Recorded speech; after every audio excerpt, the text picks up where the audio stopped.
Come, gather around, people, and listen to what I have to say. Now, are you afraid to smile widely because of your failing teeth? Do you suffer from a rather odorous breath condition? Very much. I, James Styles Garrett, am the practitioner whom you have been seeking. Come visit me at my office on Warren Street in Glens Falls, and I'll restore your beautiful smile with artificial teeth made of gold, silver, or rubber plates. Now, all work is warranted. All of this is done pain-free with the use of vitalized air, or nitrous oxide.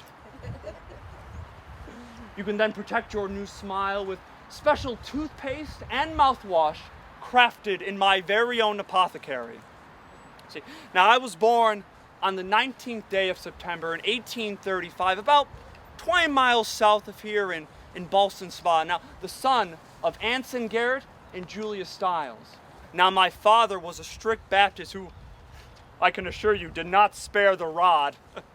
But I left home and found employment in my early 20s and floundered as a salesman until I became an apprentice of Dr. George E. Knox, who taught me this noble profession of dentistry. Some short time later, he sold me his entire office, including furniture and instruments, for the fair sum of $250. I bet you've never seen that much money before. It was around this time I married the beautiful Jenny Heights.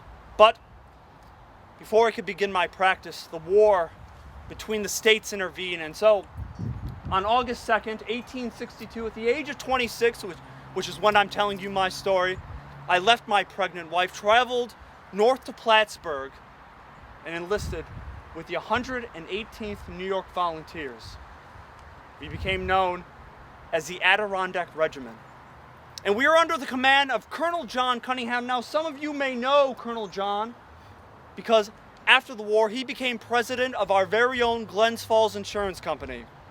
You know, I felt it my civic duty to enlist, to protect our glorious Union, just as my great-granddaddy and his brothers did when they helped forge our new nation in the American Revolution. I'll never forget the carnage and horrors of that uncivil war. You know, we left the safe confines of New York on September 3rd, 1862, and were assigned to help defend Washington, D.C. as part of the Army of the Potomac. In February next, we were reassigned to join the troops in the siege of Suffolk, and for the remainder of the year, we saw some casualties with the Johnnies and had some minor skirmishes. But this changed in May of 1864. Our Adirondackers were now in the command of General Benjamin Butler, and we were advancing towards Petersburg with the hope that this bloody war would soon end. On May 16th, we encountered the rebels at Drury's Bluff, only 8 miles from their capital of Richmond. Our initial advance was successful, but the rebels pushed us back mightily with very heavy casualties as they reinforced their line under General Beauregard. It's only with a merciful providence that I'm alive and well to tell you my story. Our Adirondack Regiment was 350 men strong. In only 30 minutes of battle, 211 of our brave soldiers were killed, wounded, or went missing. We fought valiantly, but we were severely outnumbered and outgunned. Many of our wounded begged not to be left on the field, but many of our men met their death trying to save a comrade from an enemy prison, a fate many of us considered worse than death. Our company had 36 men, but now we number only 13. We wept for those brave men who fell for our noble cause. It was only with the grace of the Almighty that I survived that horrible day. As we begun our retreat, my canteen was swinging from side to side, so I shortened the strap and tucked it under my arm. I wrote to my lovely wife, Jenny. It was filled with coffee, but I assure you it was filled with a more lively spirit.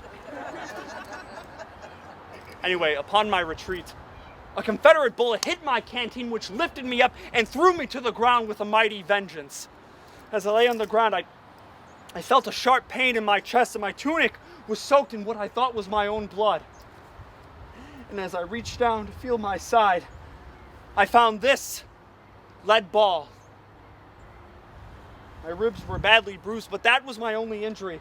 And this canteen saved my life. And to this day, I'm eternally grateful.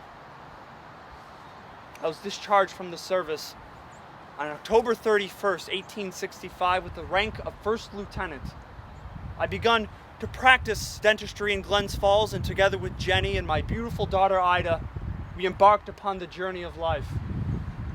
Tragically, Jenny contracted a terrible infection and passed away. I went on to marry Annette Bishop Millington, who bore me 3 children, Walter, Edith, and Frank. Now, Walter loved playing the violin, and he played and eventually led the orchestra at Empire Theater right here in Glens Falls. He also played at the Willard Hotel and the Pearl Point Hotel in Lake George. In the early 1900s, he clerked at the Glens Falls Insurance Company and gave violin lessons in the area as well.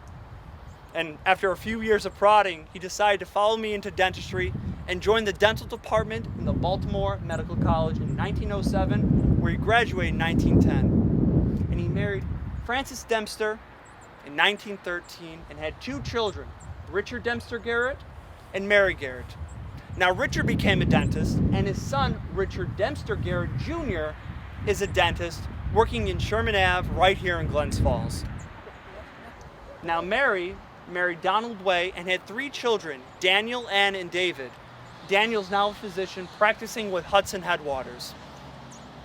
I died right here in Glens Falls at the impressive age of 84.